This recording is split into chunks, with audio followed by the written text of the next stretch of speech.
Sinepju graudiņš, vārds katrai dienai. Kur patvērties no lauvām? Šodienas rakstu vieta.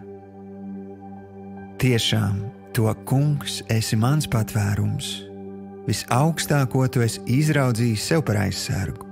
Nekāds ļaunums tev nenotiks, nec kāda nediena tuvosies tavai teltī. 91. psalms, 9. un 10. pants. Šodienas pārdomas.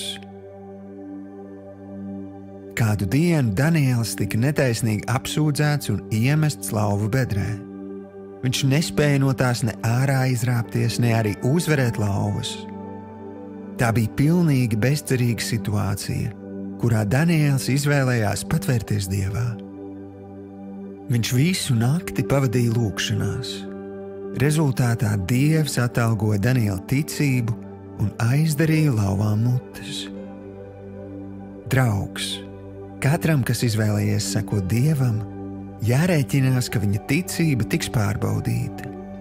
Tāpēc saglabā cerību, lai arī kādā bedrē tev mēģinātu iemest, ja saglabās stipru paļaušanos uz Dievu, Viņš tevi pārdabiski pasargās no ļauna un izvedīs ārā no bezcerības kā uzvarētāju. Šodienas lūgšana. Tēvs, tiešām tu esi mans patvērums un mans aizsargs. Nekāds ļaunums man nenotiks, nec kāda nediena tuvosies manai teltī. Paldies, ka tu sūti savus eņģeļus mani pasargāt visos manos ceļos. Jēzus vārdā.